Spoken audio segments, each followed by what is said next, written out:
Coming up on this week's episode of Flashtalk here on FanDuel Sports Network, football alum, owner of Fair Painters, and former NFL offensive lineman Brian Winters joins the show to talk about his business and how he's helping out his alma mater. Kent State men's basketball head coach Rob Senderoff sits down with me to talk about their upcoming rivalry against the school down the road. Kent State women's basketball head coach Todd Starkey joins the show to talk about the team's recent road success. And finally, associate women's basketball head coach Fran talks about the team's guard development and what the 50th anniversary of Kent State women's hoops. All that and more coming up in a flash.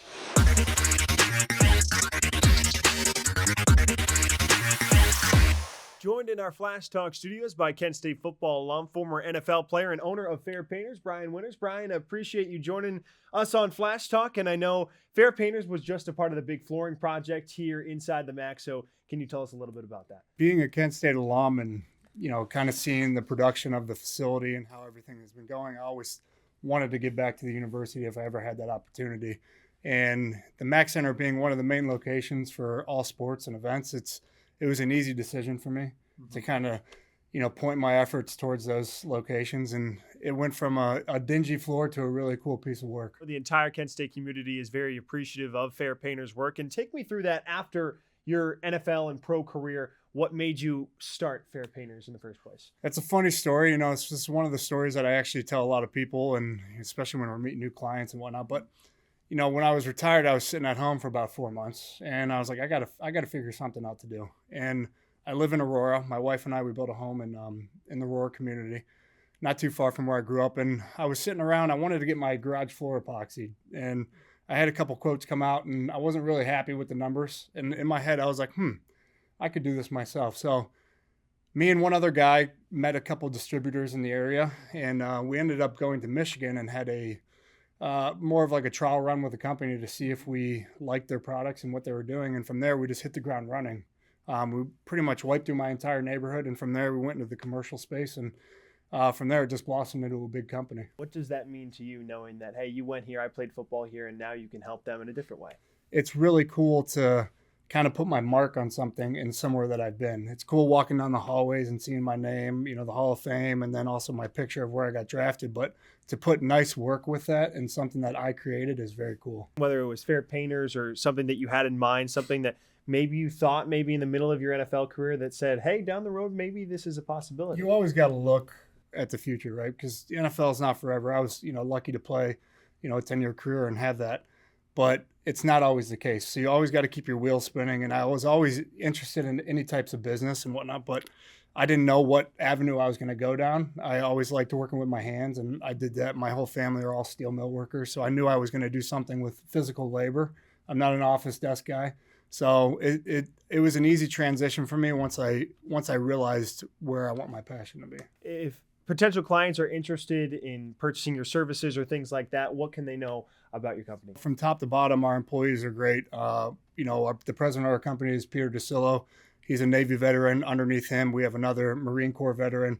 We instill not only professionalism, but every day they come to work, it's not what you normally would see with a painting company. These guys are trained inside and out. They know how to approach a home. They know how to promote or approach a commercial building. They know what they're doing, and the professionalism is top notch. Is working with Kent State something that you obviously probably want to do in the future, considering your history with this university? Absolutely. I want to continue to give back and continue to grow this. And it's not only good for the students, but it's good for, the sell for athletes to come in here. If they see a nice new building with nice amenities and such, it's an easier sell to get kids to come here. And what kind of example do you think you could set for athletes out there that are a golden flash right now, that knowing that, hey, I can have success after sport as well? It's a tough thing to get to that level. It's very tough to play Division I football. It's very tough to get to the NFL. You got to always look at different avenues as you're going. If you're blessed to get there, that's awesome, but you've got to look at all different things. You got to see something that you really take control of and what you really want to do, right? So it's cool that I was able to experience through the NFL, and it's cool that I'm starting business because that same mentality that I had in the NFL carries over. Kind of a two-part question. The favorite project that Fair Painters has fostered and your favorite Kent State football memory? I'm going to have to go with this right here, this floors that we put in here at the MACC Center. And the only reason, like I said, I have great history here. I was able to give back, and I'm able to serve the community of Kent State, and that's something that's very special to me. I'm sure I'll have other great projects, and it'll be involved with here at the university. As far as my favorite memory from Kent State, my senior year, we had a great team. My junior year and then my senior year, we really turned it on. And I got to say, when we played Rutgers, they came off of a huge win against Arkansas. They were ranked high. We went in there and beat them by multiple touchdowns, and it kind of got us on the map. And from there, we just had momentum, and we had a gel to us that we felt like we couldn't be beat. Ryan, we really appreciate it. Thank you. I appreciate it. For every just one more mile to your next ace on the court, when you have a sports-related injury, Cleveland Clinic is here. For our Cavaliers, our Guardians, and athletes at all levels, our sports medicine team helps keep you in the game. With expert diagnosis, personalized sports therapies, and game-changing surgeries. For every injury, for every athlete, for every care in the world. Cleveland Clinic.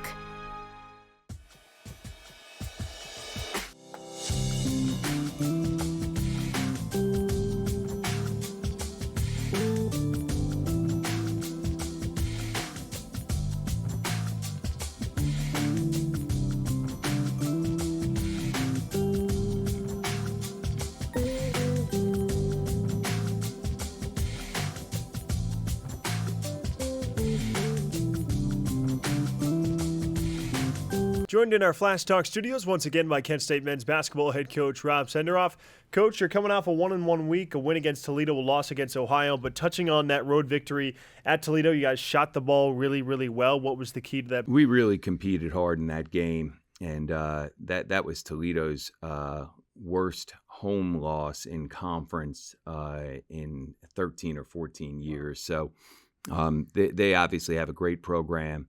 And for us to have been able to do that in their home court, speaks to the potential that our team has. And then, a tough one at Ohio, where we played really, really hard, struggled to shoot, missed some free throws, turned the ball over, just too many times. And, at the end of the day, they made a couple more plays than we did.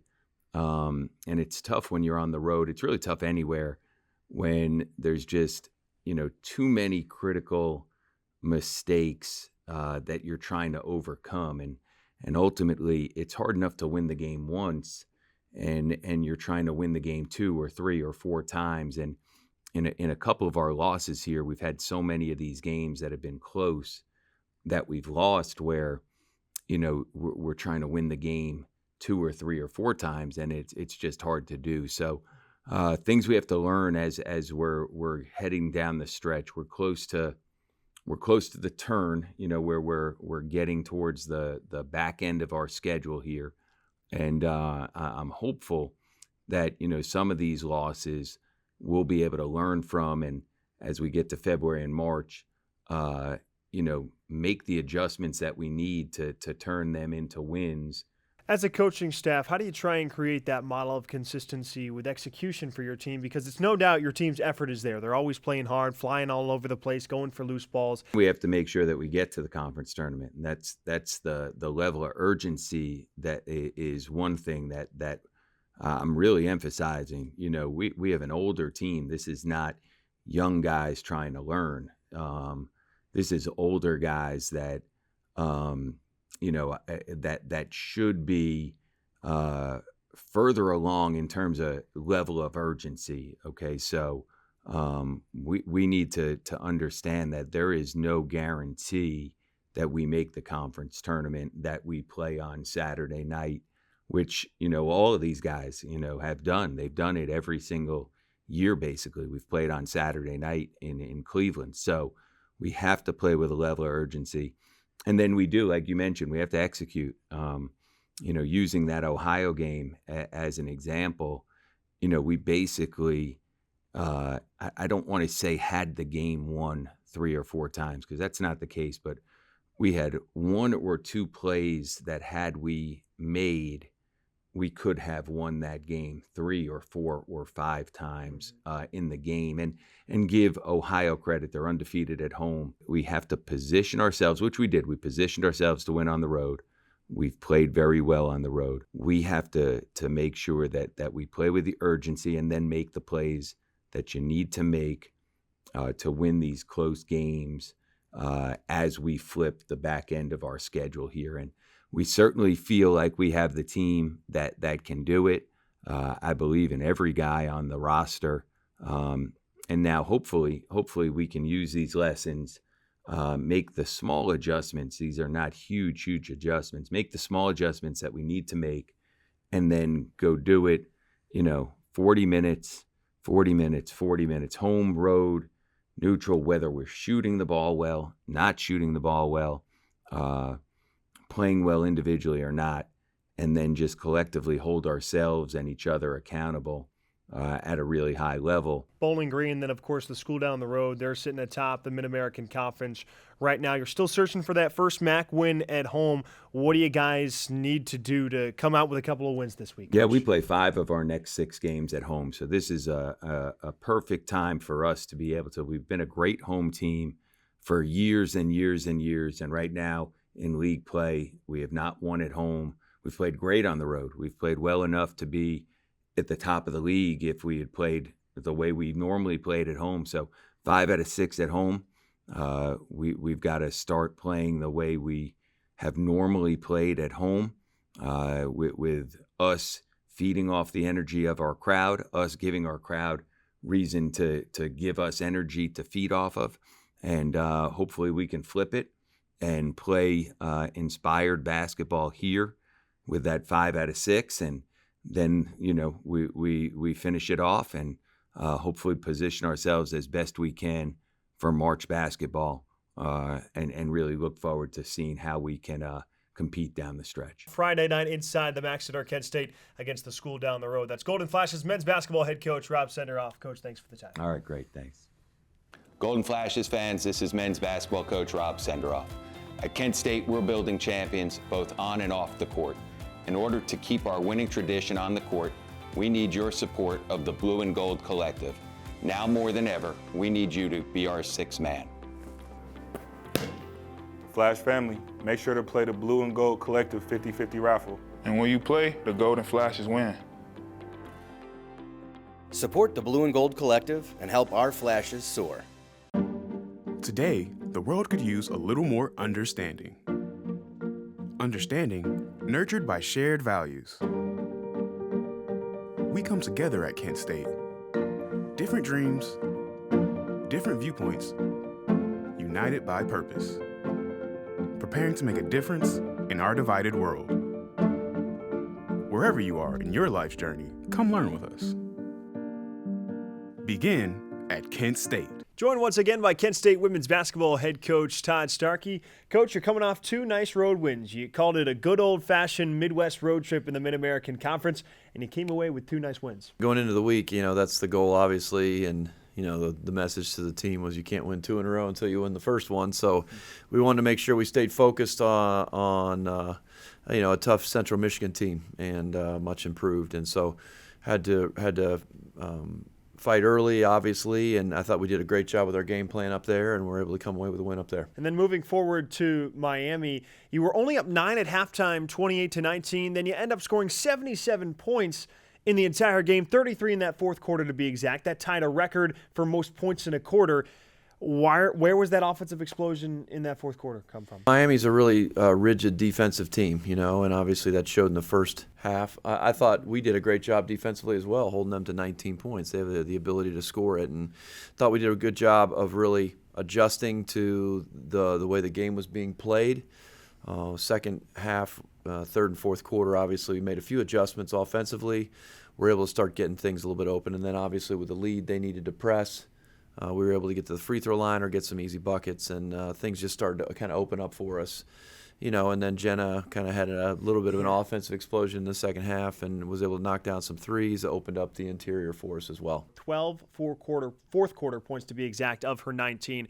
What's making her so good in these late game situations? With Jenna, as any experienced player, sometimes they need to kind of feel what the game's going to be like and then adjust. I think she's doing a great job of that as the game is progressing. She's she's starting to get into a rhythm, figuring out and she's not forcing things early, doing a much better job of that. And then she's just kind of letting the game come to her. So definitely a sign of experience and maturity as a player, and it's great to see that stuff coming around for her. How crucial is it that your team is so difficult to defend and that you have multiple ways to score? So how important is it that you attack teams in multiple ways offensively? Yeah, I mean, every game, every scout is a little bit different. Everybody plays a little bit differently against you. They're going to defend you in different ways, and that's our job as coaches. I think my assistant coaches do a great job of with their scouts and trying to figure out how teams are going to potentially defend us, and then us coming up with a game plan for how we want to attack that. We've been able to do that here lately. I think that's a sign of our growth as well, and it's a good sign to see. Like I said, as we're moving into we'll be moving into early February here, which is crazy to see your team progress. Continue to improve. That's obviously what our goal is throughout the season. It is, of course, the 50th anniversary of Kent State women's sports, and it's obviously big with how much the game of women's basketball has grown. So what do you have to say about that 50 years? It's crazy to think about just the progress. I think about my childhood and growing up, and as women's sports were kind of starting to progress, just all the progress that has been made for women's sports, and the growth of women's basketball in particular has been exponential here lately. Obviously, there's a few factors that go into that, but we've continued to make the product better. The skill of the players is better, their athleticism. I think we continue to put a great product on the floor. I think our Kent State women's basketball brand is really good at this point, and we've really worked hard to do that. I think this team is a lot of fun to watch. But on the national stage, the growth of the WNBA and the Caitlin Clark effect is all a part of that. So exciting to see that happen, and I think a lot of young ladies and women 50 years ago when this was getting started would be really proud of the progress that has been made. This week, 2 home games against Eastern Michigan and the school down the road coming up this weekend. What are you expecting from those two groups? They're both teams that are going to fight and are well coached. I think everybody has pride and wants to play well. We're not going to take them lightly coming in here. We want to continue to stay focused on ourselves, though, and continue to progress in the manner that we need to be progressing here as we're transitioning into February. Like we said, our goal is to continue to get better, be more efficient as a team on both sides of the basketball, and that's what our focus will be. Saturday, a rivalry game, Coach, first one of the season against Akron. That's head coach for the Kent State women's basketball team, Todd Starkey. Coach, thanks for the time. Sounds good. Go Flashes. Coming up this week in Kent State Athletics, brought to you by KSU Tix. Men's and women's track and field travels to State College to take part in the Penn State National Open. Men's basketball hosts the school down the road in their annual Gold Out against Akron, 7 p.m. inside the MACC Center on Saturday. Women's basketball follows up with their matchup against the school down the road for a 1 p.m. tip at home. On Sunday, women's golf begins their spring season for a 3-day tournament Sunday through Tuesday in the Puerto Rico Classic. Gymnastics has another home MACC matchup as they host Western Michigan at 1 p.m. inside the MACC Center. On Tuesday, finally, men's basketball travels at Eastern Michigan for a 6:30 p.m. tip. As always, you can buy your tickets at ksutix.com. If you want more information on your favorite Flashes teams, visit kentstatesports.com or visit the Go Flashes app. We'll be back with more right after this.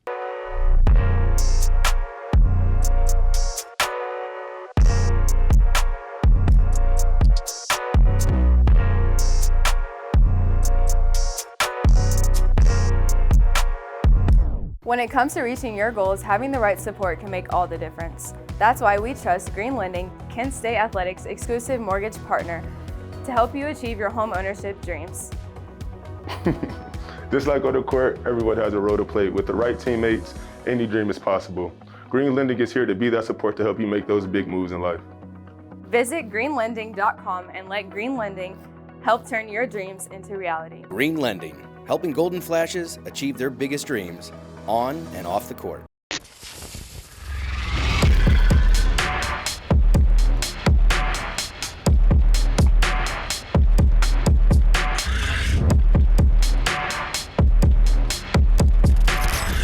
Joined in our Flashtalk studios by Kent State Associate Women's Basketball Head Coach Fran Recchia. Coach Fran, appreciate you joining me here on Flashtalk. 2 big road wins for you guys at Central Michigan, at Miami. What were the keys to those wins? Yeah, I thought our execution of our game plan was really, really good. There are two very different game plans for each game. And we've been really focusing on our focus, our intensity, and our consistency. And I thought we really did those three things last week. Bridget Dunn, now 8 double-doubles on her career. She's one of the best defensive rebounders in the country, I believe, second nationally in that stat. But she's also shooting the ball at a 40% clip from three the last 4 or so games. So what has made her have such a great year? I mean, she works at it. She gets in the gym and really shoots on her own as well. And her defensive IQ has really just grown and grown throughout the years. And so I think that makes her so valuable to us. She does so many things. I mean, those are the things that stick out in the stat sheet that you just said, but she does so many things that maybe don't stick out, that, you know, defensive rotations, covering up for people, altering shots, maybe not getting a block, but altering them.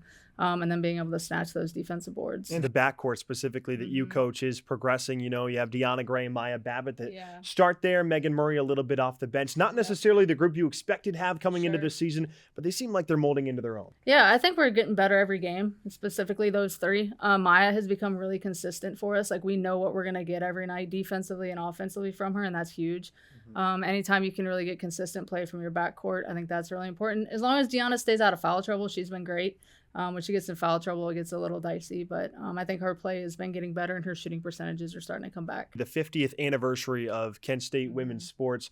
We talked about how much the game of women's basketball has grown. Specifically, what does that mean to you, and how much have you seen the game grow from your college playing days at Virginia Tech? Oh, man, it's grown tremendously. I mean, it's changed so much as well. Not only now do you have like the NIL opportunities that especially a lot of the women are getting. The fan base has grown. Just the support of women's basketball in general and women's sports in general is really taken off, especially just last year with, you know, Angel Reese, Caitlin Clark, and those guys. So that's been really special. Kent State's been special. We've been here 9 years now, and just to see the fan base, you know, we had like 200 people when we first got here, and now just the relationships built, the alumni base, the donor base, all of that has just grown tremendously. The rivalry game against the school down the road on Saturday afternoon. I know you mentioned a lot of alumni are coming back. How special is it to see a lot of those players that you coached, and also for those players to see the success that this program is having? Yeah, it's cool. And when we recruited those players, we kind of told them, like, you're setting the foundation for what's to come, and kind of believing in a vision that we had. And so for them to kind of see it and still support it and be able to come back for a rivalry game, those games, you know, you're not just playing for the team, you're playing for the alums, you're playing for the school. You're playing for so much more than just the game on Saturday. And what is the focus going into this week, knowing that you guys are 6-2, you guys are expected to take care of business in a couple of home games and kind of roll through this stretch right now? Our message right now is we want to be playing our best basketball in March. And the way you do that is you get better every single week. So that's really the message going into this week. Deanna's development. I know she ended up starting at point guard midway through last year, kind of around this time right now. Where does she continue to grow? Offensively, I think her like kind of point guard feel has just gotten so much better. And kind of what I mean by that is time and score. Who needs the ball, where they need the ball, who hasn't gotten a touch the last few times. So all the things that you just kind of grow the more experience you have as a lead guard or as a point guard. What you say in timeouts, what you say before based on out of bounds, those things has grown tremendously. The freshmen Megan Murray and Journey Hildebrand not scoring a lot, but they seem to, Journey specifically seems to be getting some more minutes, finding the light bulb sort of coming on defensively, rebounding the ball. So tell me about how those two first years are developing. Yeah, so first of all, the most fun thing in the world is to see freshmen with that light bulb moment. Like the game slows down for them and they just understand kind of how to play a college game. And that's really happening for them, especially Journey. You know, both offensively and defensively, she's kind of figuring out her role. Defensively, she's come a really long way. And then what I loved is that she was snatching rebounds at the Miami game, which she hasn't really done yet. So that was great to see her growth. And same with Megan. She works at it. She's always in the gym. She's always in the film room. So her time's coming as well. And why do you feel like this team is sort of starting to peak kind of where you want them to peak at the right time? Of course, it happened last year, but how do you make sure that growth happens and then all of a sudden, once that weekend in March hits, you guys are at your best? Having consistent players available is huge, and then them just getting minutes together as well. And then Coach Starkey does a great job with our practice planning and our game planning, that we are putting in things kind of strategically so that you do see that growth as the season goes on. Coach Fran, we really appreciate it. All right, thank you. That'll do it for this week's episode of Flash Talk. Make sure you tune in next week as we recap the rivalry games against the school down the road. Plus, we talk to a couple of spring coaches ahead of the start of their season. For our entire GFTV studios, for Ethan Lachinsky, Justin Spots, I'm Dane Richardson saying good night and go Flashes.